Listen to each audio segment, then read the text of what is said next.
Olá, de volta com nossos estudos bíblicos e vamos estar comentando hoje sobre um tema muito importante, que é o tema desse trimestre, falando sobre o perigo das obras da carne. Nós vivemos em um mundo saturado com o pecado, isso sabemos. A Bíblia diz em 1 João, no capítulo 5, no versículo 19, que o mundo jaz no maligno. Ainda que nós sejamos cristãos ou sejamos crentes, nós continuamos vivendo neste mundo que nos cerca com tentações, ofertas e com coisas que nos empurra para o lado negativo, ou seja, para o lado do pecado. Sabemos que o iníquo, o pecador, ele usa todos os meios possíveis, né, para nos atrair com ofertas que aparentemente são maravilhosas. E o apóstolo João, ele advertiu contra os perigos no campo da batalha espiritual. E esse campo da batalha espiritual é o mundo em que vivemos. Por isso São Paulo usa tanto a expressão concupiscência. Alguém me escreveu e me perguntava: professor, afinal, o que é concupiscência? Essa palavra grande, difícil e desconhecida. Podemos seguramente defini-la como os desejos de nossa alma e de nossa carne. Segundo o dicionário, quer dizer grande desejo de bens ou gozos materiais, ou apetite sexual. E partindo dessa premissa, podemos definir ou dividir esta concupiscência em três grupos. Primeiro, a concupiscência da carne. Segundo, a concupiscência dos olhos. E terceiro, a soberba da vida. Segundo, nos revela o magistério do apóstolo João.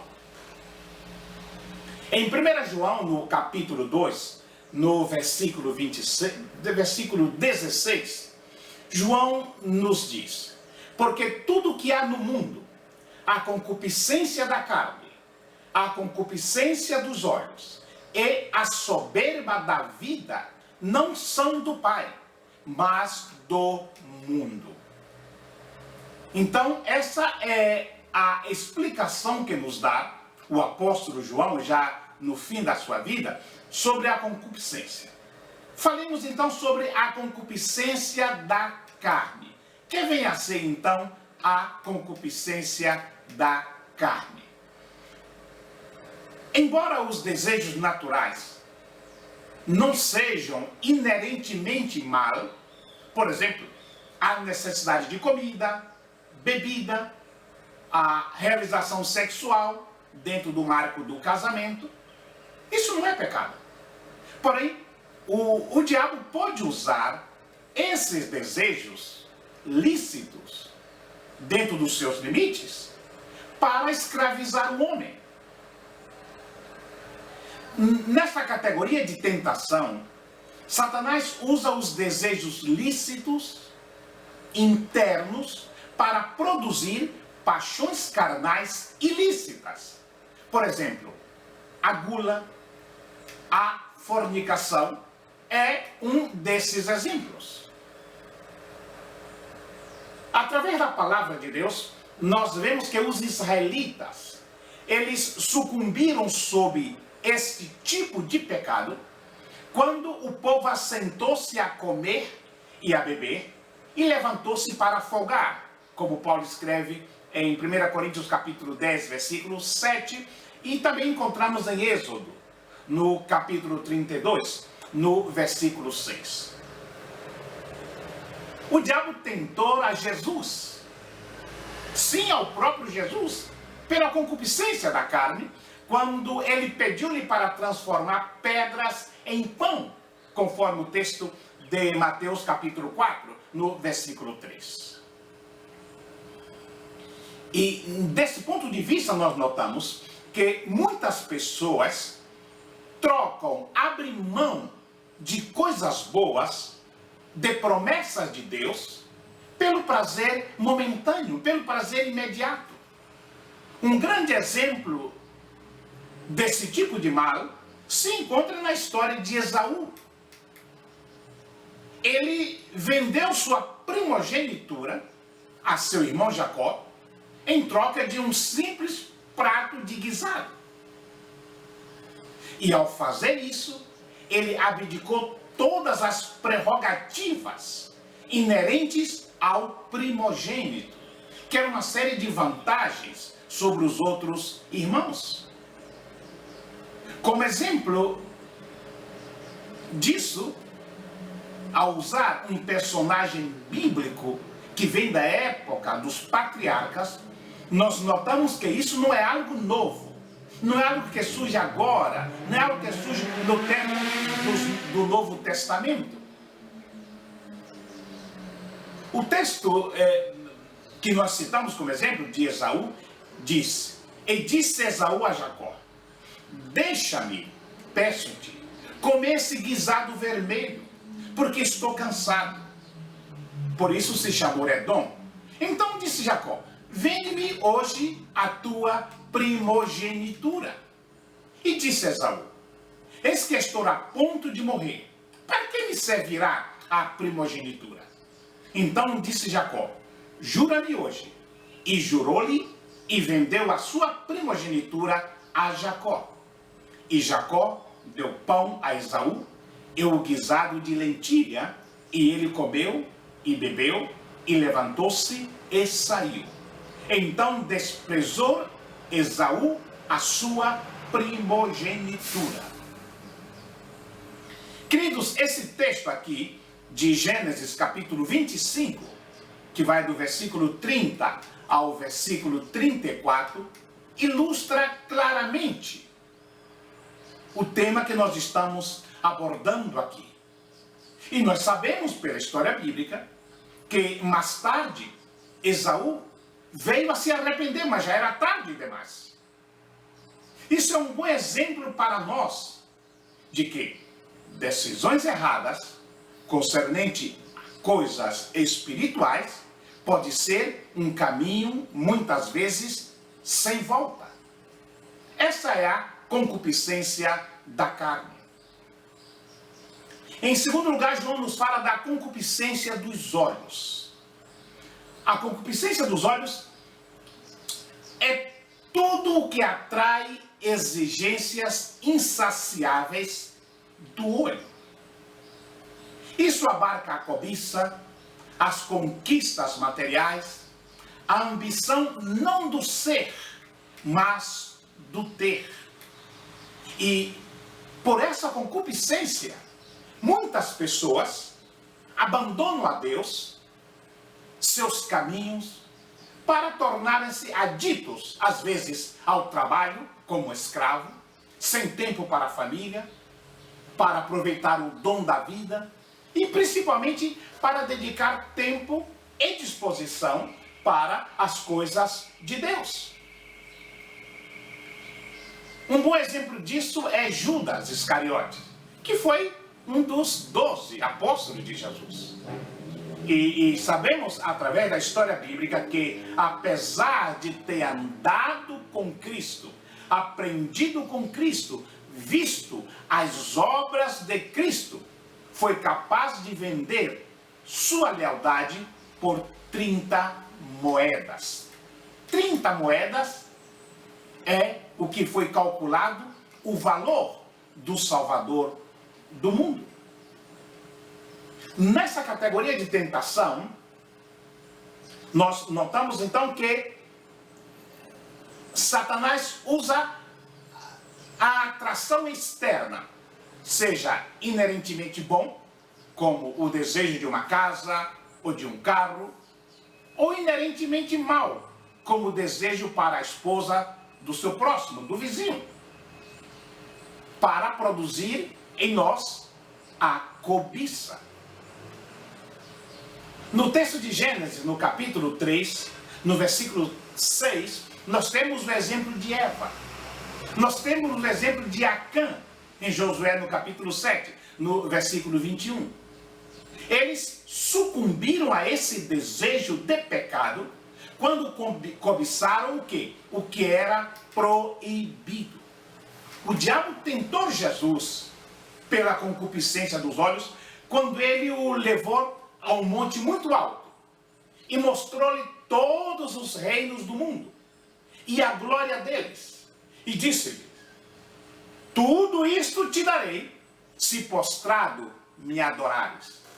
Em Mateus capítulo 4, no versículos 8 e 9. O terceiro ponto que nos apresenta João é a soberba da vida. A soberba da vida é tudo o que agrada à altivez, arrogância e orgulho. Aí abarca a ambição não do ter, mas do ser. É o contrário do exemplo anterior. É a busca pelo reconhecimento.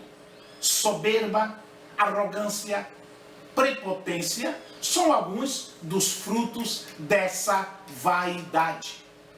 Particularmente, acho que esse mal é o mais letal, porque é comumente encontrado nas igrejas, assim como no mundo.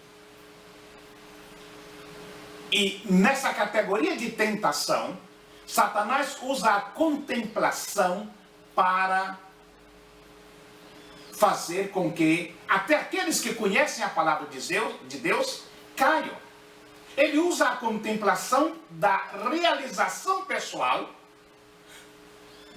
por exemplo, a popularidade, o sucesso acadêmico, para com isso produzir uma atitude anárquica, autossuficiente. E quando uma pessoa é vítima da soberba da vida, não é mais uma batalha contra a carne. O maligno aí ganhou a batalha sensual e intelectual. Notamos através de Mateus capítulo 4, no versículo 5 ao versículo 7, que o diabo tentou Jesus pela soberba da vida. Quando ele o levou à cidade santa, colocou sobre o pináculo do templo, a parte mais alta, e pediu para desafiar a Deus. Se Cristo fizesse isso, seria suicídio. Quantos, meus queridos, são os homens de Deus que vendem seus ministérios por um conchavo político, que toleram o pecado dentro da igreja para manter o templo cheio? Isso é muito comum hoje. E com isso eles tentam obter prestígio.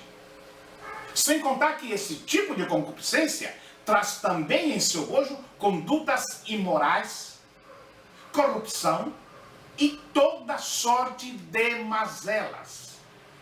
É por esse tipo de canal que se estabelece teologias materialistas, como, por exemplo, a teologia da prosperidade, da confissão positiva, que são quase sinônimos. Eu digo que tudo é farinha do mesmo saco. E um bom exemplo disso, de alguém que vendeu o seu ministério, é Balaão, que era um profeta de Deus, mas que pelas promessas de reconhecimento, de poder, ele ensinou a Balaque a lançar tropeços diante do povo de Deus. O texto bíblico diz: mas algumas poucas coisas tenho contra ti, porque tens lá os que seguem a doutrina de Balaão, o qual ensinava Balaque a lançar tropeço diante dos filhos de Israel, para que comessem dos sacrifícios da idolatria e se prostituíssem. Esse texto de Apocalipse, capítulo 2, versículo 14, ilustra o fato de que hoje tenhamos ministros, pastores, que vendem seu ministério, que prostituem o seu ministério por prestígios.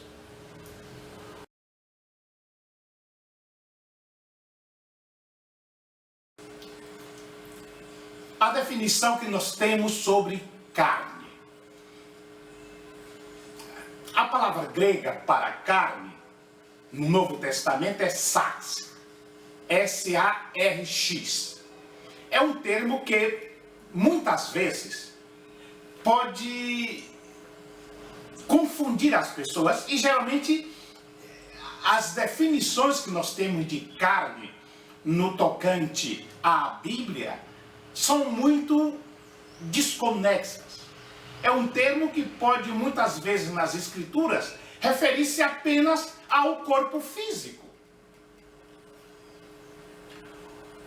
Há um léxico grego e inglês que descreve a palavra da seguinte maneira: o corpo físico que funciona como uma entidade. Essa é a definição de um léxico do Novo Testamento. E no pensamento de Paulo, especialmente, todas as partes do corpo constituem uma totalidade conhecida como carne, a qual é denominada carne porque é uma parte externa, é carne, como alguém disse uma vez. E é dominado pelo pecado a tal ponto que, onde quer que a carne esteja, ou seja, o corpo físico, todas as formas de pecado estão igualmente presentes e nenhuma coisa boa pode viver.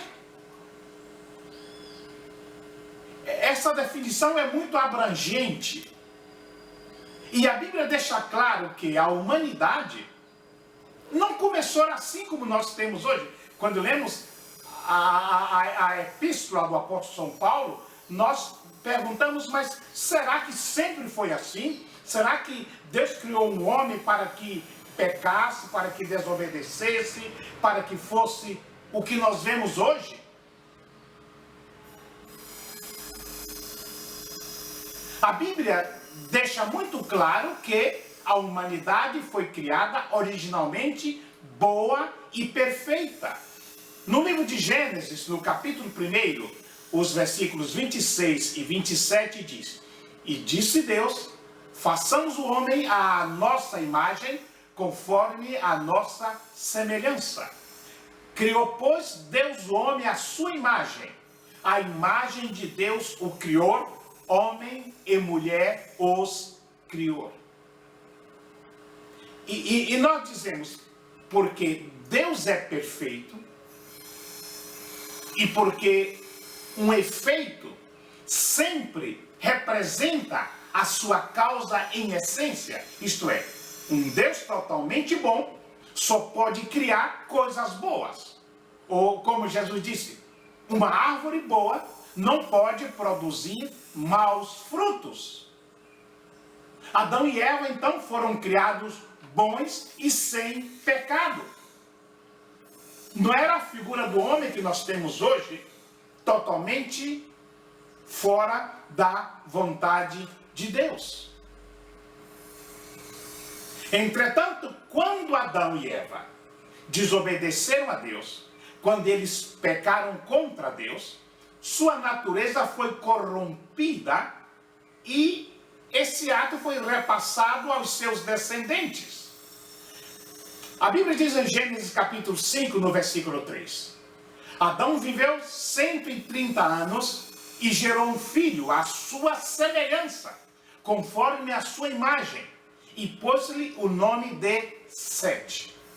Então, o que é nascido da carne, carne é. O filho de Adão foi gerado à sua imagem, à sua semelhança. Nesse estudo nós vemos a manifestação e luta contra a carne. E você pergunta, mas como é que a carne se manifesta em seres humanos? A Bíblia responde essa questão da seguinte forma: porque as obras da carne são manifestas, as quais são adultério, prostituição, impureza, lascívia, idolatria, feitiçaria, inimizades, porfias, emulações, iras, pelejas, dissensões, heresias, invejas, homicídios, bebedices, glutonerias e coisas semelhantes a esta. Tem mais. Acerca das quais vos declaro, como já antes vos disse, que os que cometem tais coisas não herdarão o reino dos céus. Isso está em Gálatas capítulo 5, versículo 19 ao versículo 21. Então, quando falamos nas obras da carne, é um tema que nós tocamos em um estudo anterior, nós temos que pensar no caráter. A qualidade ou as qualidades do caráter. Caráter, que vem do grego caráter, significa literalmente estampa, marca, sinal, reprodução exata. Ou seja, caráter é, portanto, aquilo que a pessoa é por baixo de sua personalidade. É a sua maneira de ser. É a soma de suas qualidades e defeitos morais integrados na sua personalidade, o qual determinam sua conduta em relação a Deus, a si mesmo e ao próximo. De acordo com o dicionário Aurélio, caráter é a qualidade inerente de uma pessoa que a distingue de outra. É o conjunto de traços particulares, o modo de que o indivíduo é, sua natureza, seu temperamento, é aquilo que o faz ser o que ele é. Então, isso é importante na vida do cristão, porque o caráter é o que formamos, construímos ao longo da vida, à medida que nos relacionamos com as pessoas e com o meio que nos cerca. Então, é aquilo que aprendemos a ser através do ensino, dos exemplos, daquilo que é aceito socialmente. E esse nosso estudo nos fala sobre o andar segundo a carne e o amor ao mundo. A palavra de Deus, a Bíblia Sagrada, define como mundo o sistema que é contrário a Deus, como o comportamento, o jeito de se vestir, o jeito de falar, o estilo de vida e os estilos musicais que são daqueles que são infiéis a Deus. O espírito do mundo, que é Satanás, é quem está por trás do modo de pensar, de agir das pessoas que não receberam a Cristo, ou não receberam verdadeiramente a Cristo como seu Senhor e como seu Salvador. Deus, através de sua palavra, nos aconselha a não seguir o rumo deste mundo.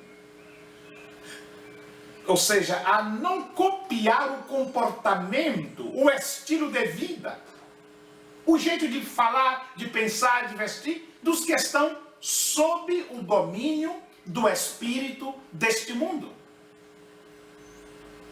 Então, a batalha entre as trevas e a luz é pelo coração do ser humano, pelo todo do ser humano. E a pergunta é: vamos amar mais a luz ou as trevas?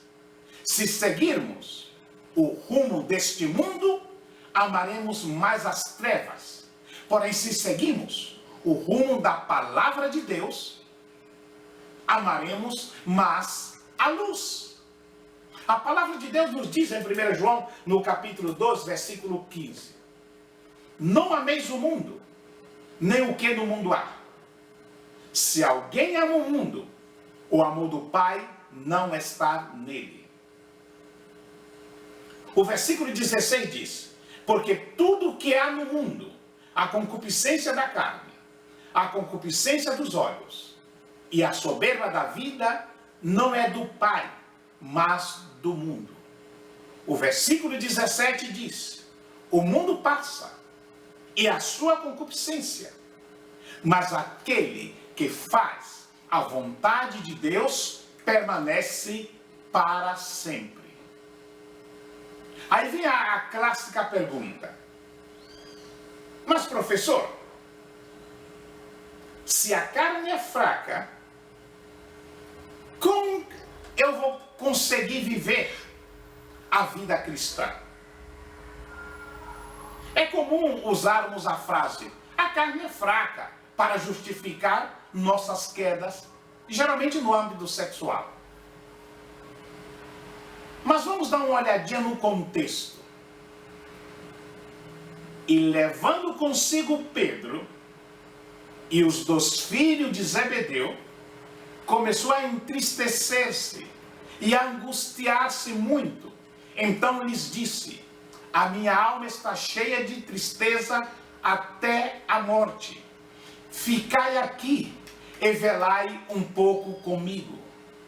E indo um pouco mais para diante, postrou-se sobre o seu rosto, orando e dizendo: meu Pai, se possível, passa de mim este cálice. Todavia não seja como eu quero, mas como tu queres. E voltando para os seus discípulos, achou-os adormecidos. E disse a Pedro: então, nem uma hora pudesse velar comigo? Vigiai e orai, para que não entreis em tentação.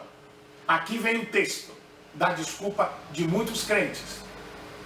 Não entreis em tentação. Diz a parte final do versículo: na verdade, o espírito está pronto, mas a carne é fraca. Esse texto de Mateus, que vai do capítulo 23, do versículo 37 até o versículo 41, é muito importante para todos nós. Aí vem o conhecimento da palavra, que vai nos fortalecer para superar as agruras da carne. Aí nós podemos sair da carne, do desejo, da vontade. Em Gálatas, no capítulo 5, os versículos 16 e 17, Paulo escreveu: digo, porém, andai no Espírito, e não haveis de cumprir a cobiça da carne. Porque a carne luta contra o Espírito, e o Espírito contra a carne. E estes se opõem um ao outro, para que não façais o que quereis. Então, nós vivemos em uma guerra 24 horas por dia, 7 dias por semana. Trata-se de uma batalha ininterrupta, não só contra os demônios, mas contra a nossa própria carne, que quer ganhar a supremacia sobre a nossa vida. O apóstolo Paulo declarou que ele mesmo, o Paulo via que em seu corpo havia uma guerra entre o seu homem interior, que tinha prazer na lei de Deus, e sua carne, que se via dominada pela lei do pecado. Nós dizemos que Deus nos comissionou a vencer a carne, e podemos fazê-lo. Esta é uma das áreas onde o Espírito Santo veio ministrar em nossas vidas para nos conduzir a um viver santo, a um viver vitorioso. Em suma, se é mistério ou ministério do Espírito Santo nos fazer vencer a carne, então é certo que nós o venceremos. Não somente andaremos no Espírito, mas venceremos os desejos e inclinações da carne. O capítulo áureo da Bíblia sobre andar no Espírito e massacrar a carne é Romanos capítulo 8. No versículo 7, Paulo declara que passava por esse conflito interior. Ele disse: o bem que eu quero, este eu não faço. E o mal que não quero, este eu faço. Depois faz a pergunta: quem me livrará do corpo desta morte? Externando assim a sua incapacidade de vencer a carne. Muitos pensam que essa pergunta de Paulo ficou sem resposta, mas não. Logo a seguir, ele mesmo afirma: graças a Deus por Jesus Cristo, nosso Senhor. Em Romanos capítulo 7, versículo 25. E o capítulo 8 revela como Jesus nos dá esta vitória. Nós temos a provisão de Cristo para sermos mais que vencedores. E da mesma forma, como havia dito aos Gálatas, que o segredo de não cumprir os desejos da carne é andar no Espírito, o apóstolo também diz, em outras palavras, aos crentes de Roma: porque a lei do Espírito de vida em Cristo Jesus te livrou da lei do pecado e da morte. Isso em Romanos capítulo 8, versículo 2. Assim, queridos, nós podemos ser mais que vencedores. Podemos andar no Espírito, vencer a tentação da carne e ser mais que vencedor. Em Cristo Jesus, Senhor e esperança nossa. Que Deus nos abençoe.